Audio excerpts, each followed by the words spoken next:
नमस्कार, आप देख रहे हैं लाइव इंडिया हर पल का खास कार्यक्रम हमारे प्रधानमंत्री, जिसमें आज हम आपको बताएंगे कि भारत के तीसरे प्रधानमंत्री आखिर कौन थे और उनकी क्या कुछ उपलब्धियां रही है। आपको बता दें कि आज हम बात करेंगे भारत की तीसरी प्रधानमंत्री इंदिरा गांधी के बारे में, जिन्हें आयरन लेडी के नाम से भी जाना जाता है। इंदिरा का जन्म 19 नवंबर 1917 को राजनीतिक रूप से प्रभावशाली नेहरू परिवार में हुआ था। इनके पिता जवाहरलाल नेहरू और इनकी माता कमला नेहरू थी। इंदिरा को उनकी गांधी उपनाम फिरोज गांधी से विवाह के पश्चात मिला था। इनका मोहनदास करमचंद गांधी से ना तो खून का और ना ही शादी के द्वारा कोई रिश्ता था। इनके पितामह मोतीलाल नेहरू एक प्रमुख भारतीय राष्ट्रवादी नेता थे। इनके पिता जवाहरलाल नेहरू भारतीय स्वतंत्रता आंदोलन के एक प्रमुख व्यक्तित्व थे और आजाद भारत के प्रथम प्रधानमंत्री रहे। 1934 से 35 में अपनी स्कूली शिक्षा पूरी करने के पश्चात इंदिरा ने शांति निकेतन में रविंद्रनाथ टैगोर द्वारा निर्मित विश्व भारती विश्वविद्यालय में प्रवेश लिया। रविंद्रनाथ टैगोर ने ही इन्हें प्रियदर्शनी नाम दिया था। इसके पश्चात यह इंग्लैंड चली गई और ऑक्सफोर्ड विश्वविद्यालय की प्रवेश परीक्षा में बैठी, परंतु यह उसमें विफल रही और ब्रिस्टल के बैडमिंटन स्कूल में कुछ महीने बिताने के पश्चात 1937 में परीक्षा में सफल होने के बाद इन्होंने सोमरविल कॉलेज ऑक्सफोर्ड में दाखिला लिया। उस समय के दौरान इनकी अक्सर फिरोज गांधी से मुलाकात होती थी। इन्हें यह इलाहाबाद से जानती थी और जो लंदन स्कूल ऑफ इकोनॉमिक्स में अध्ययन कर रहे थे। अंततः 16 मार्च 1942 को आनंद भवन इलाहाबाद में एक निजी आदि धर्म ब्रह्मा वैदिक समारोह में इनका विवाह फिरोज से हुआ। ऑक्सफोर्ड से वर्ष 1941 में भारत वापस आने के बाद वे भारतीय स्वतंत्रता आंदोलन में शामिल हो गई। 1950 के दशक में वे अपने पिता के भारत के प्रथम प्रधानमंत्री के रूप में कार्यकाल के दौरान गैर सरकारी तौर पर एक निजी सहायक के रूप में उनकी सेवा में रही। अपने पिता की मृत्यु के बाद सन 1964 में उनकी नियुक्ति एक राज्यसभा सदस्य के रूप में हुई। इसके बाद वे लाल बहादुर शास्त्री के मंत्रिमंडल में सूचना और प्रसारण मंत्री बनी। लाल बहादुर शास्त्री के आकस्मिक निधन के बाद तत्कालीन कांग्रेस पार्टी अध्यक्ष के कामराज इंदिरा गांधी को प्रधानमंत्री बनाने में निर्णायक रहे। गांधी ने शीघ्र ही चुनाव जीतने के साथ साथ जनप्रियता के माध्यम से विरोधियों के ऊपर हावी होने की योग्यता दर्शाई। वह अधिक बागवर्गीय आर्थिक नीतियां लाई और कृषि उत्पादकता को उन्होंने बढ़ावा दिया। 1971 में भारत पाक युद्ध में एक निर्णायक जीत के बाद की अवधि में अस्थिरता की स्थिति में उन्होंने सन 1975 में आपातकाल लागू किया। उन्होंने एवं कांग्रेस पार्टी ने 1977 के आम चुनाव में पहली बार हार का सामना किया। सन 1980 में सत्ता में लौटने के बाद वह अधिकतर पंजाब के अलगाववादियों के साथ बढ़ते हुए द्वंद्व में उलझी रही, जिसमें आगे चलकर सन 1984 में अपने ही अंगरक्षकों के द्वारा उनकी राजनीतिक हत्या हुई। आज के इस खास कार्यक्रम में हम इंदिरा गांधी को जीवनी और साथ ही उनके द्वारा लिए गए फैसले और किन कारणों से अक्सर वो विवादों में रही, इसी के बारे में जानेंगे और अधिक जानकारी जो है हमारे सहयोगी नौशाद इस कार्यक्रम में हमें देंगे। हमारे साथ फिलहाल हमारे सहयोगी नौशाद जुड़ चुके हैं और नौशाद से हमारा पहला सवाल यही रहेगा कि नौशाद, चूंकि इनके पिता अगर हम पंडित जवाहरलाल नेहरू की बात करें तो भारत के पहले प्रधानमंत्री वो थे, लेकिन अगर इंदिरा गांधी की बात करें तो भारत की पहली महिला प्रधानमंत्री है इंदिरा गांधी, रही है इंदिरा गांधी। क्या कुछ कहना चाहिएगा इनके बारे में नौशाद? देश में दो दशक तक देश का सत्ता चलाने वाली इंदिरा गांधी काफी मजबूत शासन चलाया है देश में, और कह सकते हैं कि उन्होंने अपना जो उनका राजनीतिक जीवन है काफी महत्वपूर्ण पदों से होते हुए देश के उस शिखर पर पहुंचाने का काम किया जो शायद एक महिला कभी नहीं सोच सकती है। यही वजह है कि देश में अब तक एक ही महिला जिनका नाम प्रधानमंत्री की लिस्ट में शामिल है वो इंदिरा गांधी का नाम शामिल है। कई ऐसे महत्वपूर्ण चीज है जो इंदिरा गांधी ने अपने शासन काल में 2 दशकों में किया है, जो शायद अब तक देश का किसी भी प्रधानमंत्री तक सिर्फ सोचने वाली तक बात हो सकती थी, लेकिन इंदिरा गांधी ने उस मुकाम तक उस समय देश को ले गया जो देश जहां जाना चाहता था। यही वजह है कि इंदिरा गांधी को लोग आयरन लेडी के नाम से जानते हैं। इंदिरा गांधी ने कई ऐसे कारनामे किए, चाहे पोखरण की बात कर ले या फिर पुरुष नसबंदी की बात कर ले, कुछ ऐसे उनके फैसले थे जो लोग विरोध करते थे, लेकिन उसके बाद भी जो विरोध करने वाला व्यक्ति होता था वही व्यक्ति इंदिरा गांधी को समर्थन भी करता था। तो कई रूप देखने देखने को मिले उस शासन में, उस दौरान जब इंदिरा गांधी देश की सत्ता पर थी और देश के तीसरे प्रधानमंत्री बनाए गए थे। कह सकते हैं कि इंदिरा गांधी तब भारत की प्रधानमंत्री बनी थी जब कांग्रेस में एक मजबूत सिंडिकेट काम कर रहा था। यानी कांग्रेस में उस जमाने में कई ऐसे सिंडिकेट थे जो लोग चाहते थे कि गुट के हिसाब से देश के सत्ता पर काबिज होने वाला व्यक्ति उसके गुट का होना चाहिए, इसलिए हमने सिंडिकेट का नाम लिया। और ये सिंडिकेट आज पहला बात नहीं है, आज की राजनीति में कई ऐसे गुट चलते हैं, लेकिन उस समय सिंडिकेट चलते थे और सिंडिकेट के दम पर देश का प्रधानमंत्री अगला चयन होता था और इस सिंडिकेट तय करता था कि अगला देश का प्रधानमंत्री कौन बनेगा। तो उस समय जब इंदिरा गांधी देश की सत्ता पर जब तीसरी प्रधानमंत्री के रूप में जब उन्हें चयन किया गया था, तो सिंडिकेट की बदौलत ही उसे देश की सत्ता और देश की कमान उन्हें सौंपा गया। कह सकते हैं कि लाल बहादुर शास्त्री जब उनकी निधन हुई ताशकंद के बाद, तब देश के जो लोग थे वो सोचने पर मजबूर हो गए थे कि देश की आखिर किसके हाथों में सत्ता जाए, क्योंकि देश की स्थिति उस समय इतने मजबूत स्थिति में नहीं थे। हाँ, कह सकते हैं कि कुछ फैसले ऐसे लिए गए थे, उस फैसले से देश को आगे बढ़ाना था, उस फैसले पर अमली जमा पहनाना था, लेकिन फैसले लेने वाला व्यक्ति मजबूत होना चाहिए और उस फैसले को आगे ले जाने वाला व्यक्ति मजबूत होना चाहिए। तब सिंडिकेट ने फैसला किया कि नेहरू का बेटी होने के कारण उन्हें फायदा मिला और सिंडिकेट ने फैसला किया और इंदिरा गांधी को देश का तीसरा प्रधानमंत्री बनाया। तो ये सिलसिला लगातार कह सकते हैं कि जब वो देश का तीसरा प्रधानमंत्री बनी, देश को आगे ले जाने का काम किया, देश को लाल बहादुर शास्त्री के जो अधूरे कार्य थे उसे आगे बढ़ाने का काम किया। फिर देश में कई ऐसे आपातकाल आए, कई ऐसे घटनाएं घटी, तब इंदिरा गांधी को मजबूरन कई कड़े फैसले लेने पड़े और ऐसे में कह सकते हैं कि उनके फैसले उस समय के लिए तो बहुत लोगों के लिए कड़े हो सकते थे, लेकिन देश के लिए काफी महत्वपूर्ण फैसला हुआ था।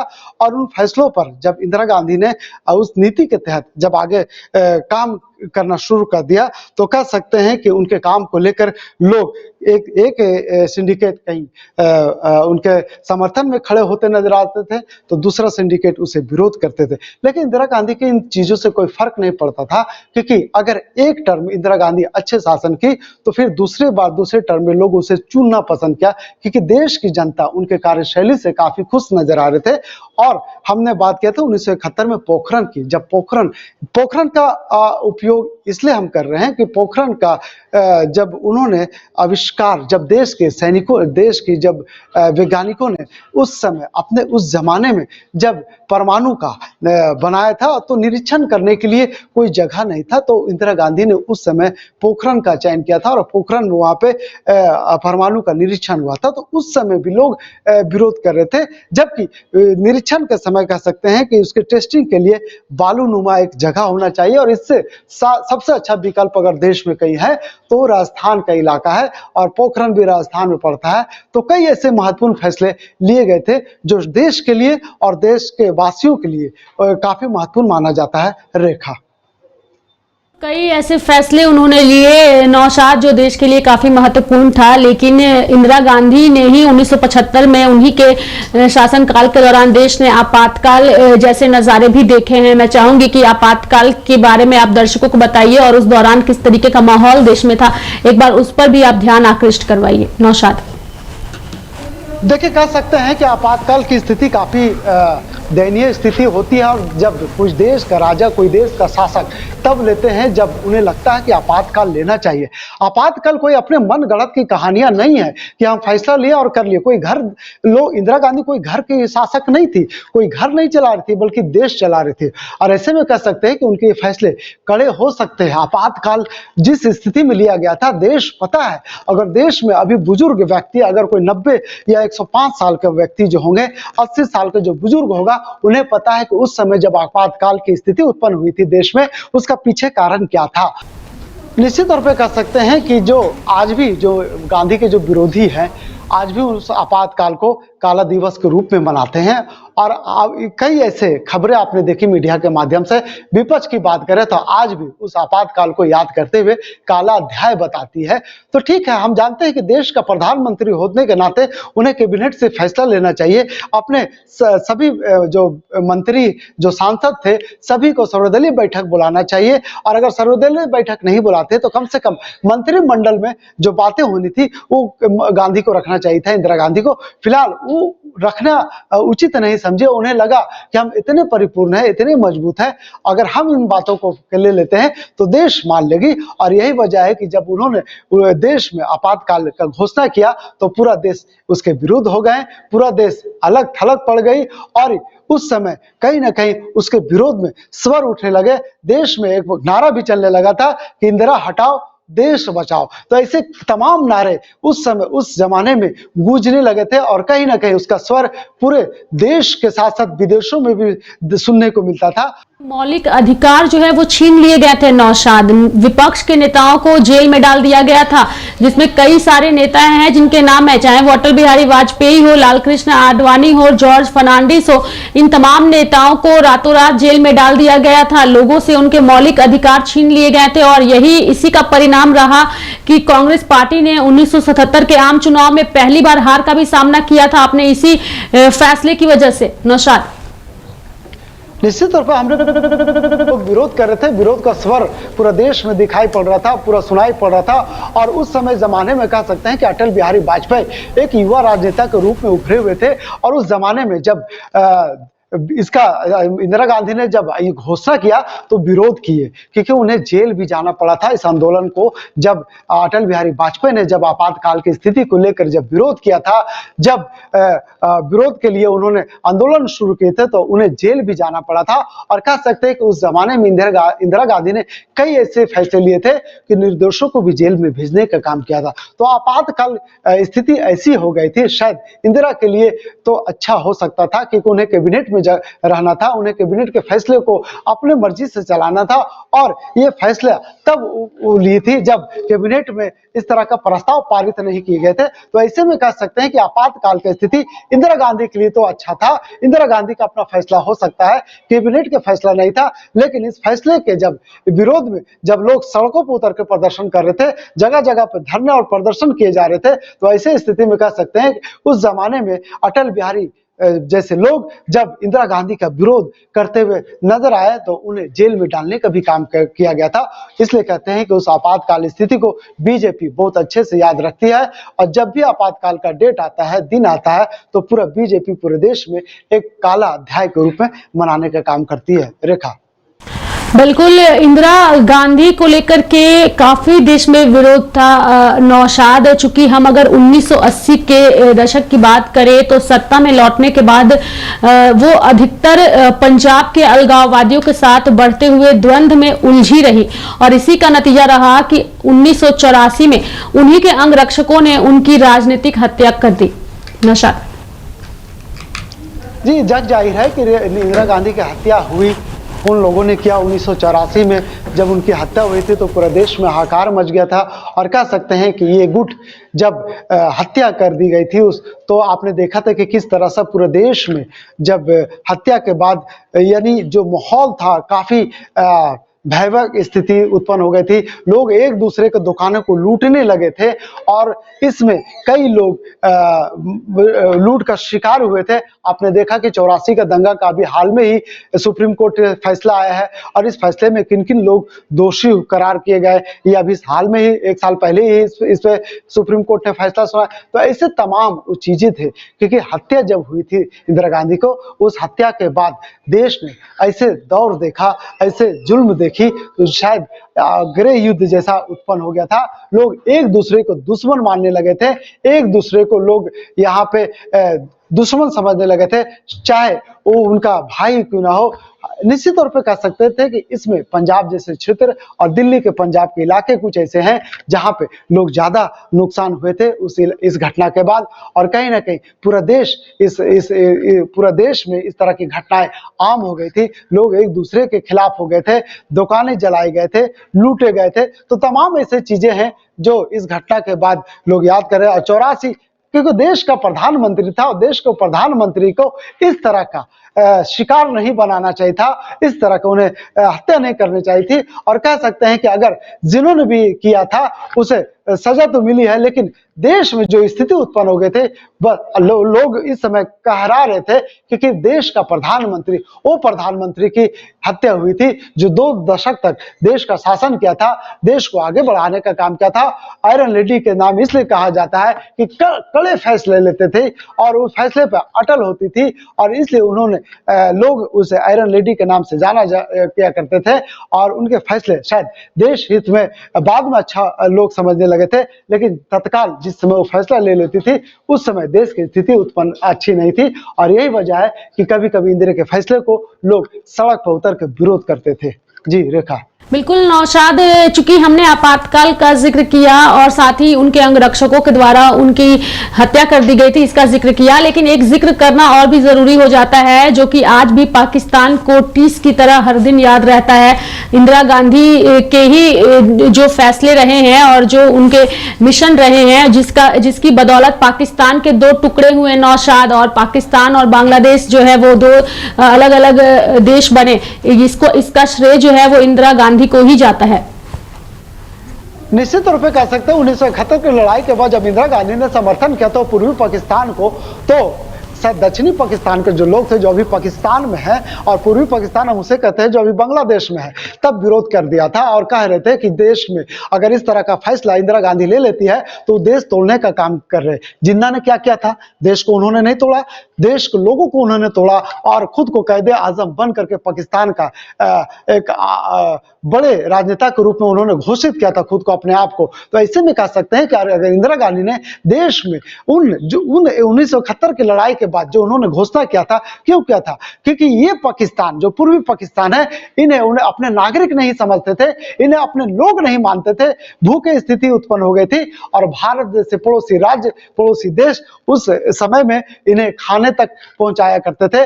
तब इन्होंने कहा कि अब वैसी स्थिति में 1971 की लड़ाई के बाद झारखंड के भी कई लोग, हम बात करेंगे रेखा, 1971 में जब बांग्लादेश पाकिस्तान, पूर्वी पाकिस्तान से अलग हो रहा था, तो कह सकते हैं कि उस युद्ध में झारखंड के कई ऐसे सैनिक थे वो भी शामिल थे।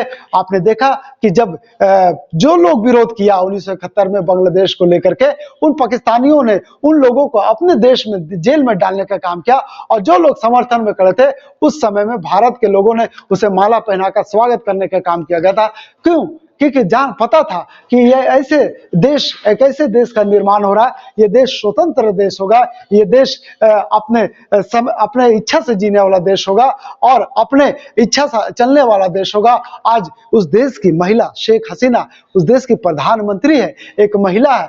कह सकते हैं कि आज देश अभी भी कायम है, क्योंकि बांग्लादेश जिस समय आजाद हुआ था तब से लेकर आज तक आजाद है। और ऐसे में कह सकते हैं यही वजह है कि भारत से उसके जो रिश्ते हैं, शायद ये रिश्तों को देख करके पाकिस्तान को बुरा लगता होगा, लेकिन बांग्लादेश को पता है कि भारत के साथ उसका रिश्ता क्या है।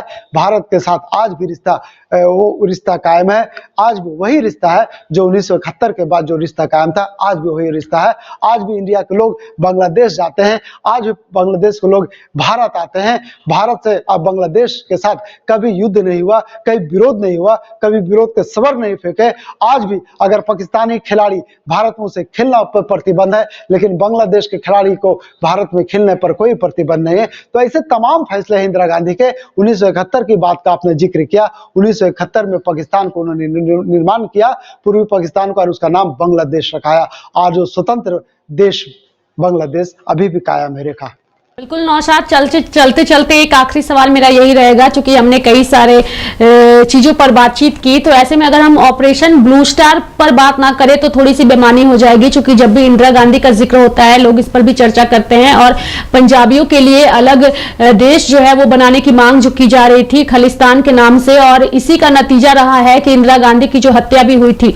नौशाद, ऑपरेशन ब्लू स्टार के बारे में क्या आप कुछ जानकारी देना चाहेंगे? देखिए इंदिरा गांधी की जब 84 में हत्या हुई, हत्या के पीछे क्या है आप जान रहे हैं, सभी पूरा देश जानता है कि कौन हत्या किया। हत्या करने वाले किस समाज से आते हैं, क्योंकि हत्या के बाद वैसे ही लोगों को दुकान को लूटा गया, वैसे ही लोगों को शिकार बनाया गया।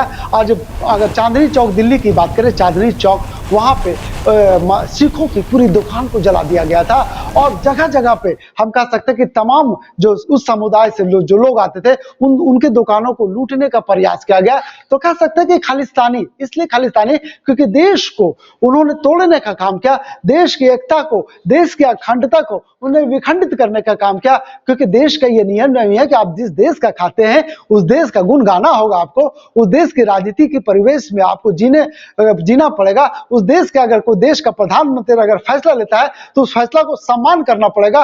उस देश में जो कानून है उस कानून को पालन करना पड़ेगा। उस देश का जो कोर्ट फैसला लेता है उस कोर्ट को फैसला को मानना पड़ेगा, उस आदेश के तहत आपको चलना पड़ेगा। लेकिन ये खालिस्तानी लोग उस फैसला का विरोध करते हुए नजर आए। यही खालिस्तानी लोग प्रधानमंत्री के साथ कहीं ना कहीं अपमान करते नजर आए, उनके फैसलों का विरोध और चैलेंज करते नजर आए। तब इंदिरा गांधी ने यह फैसला लिया था कि ऐसे लोगों को खालिस्तानी कहा जाए। ऐसे लोगों को खालिस्तानी इसलिए कहा गया कि उनके फैसले से नाराज थे, उनके फैसले पर नाराजगी व्यक्त की थी और अपने गुट बना करके देश में कई आपराधिक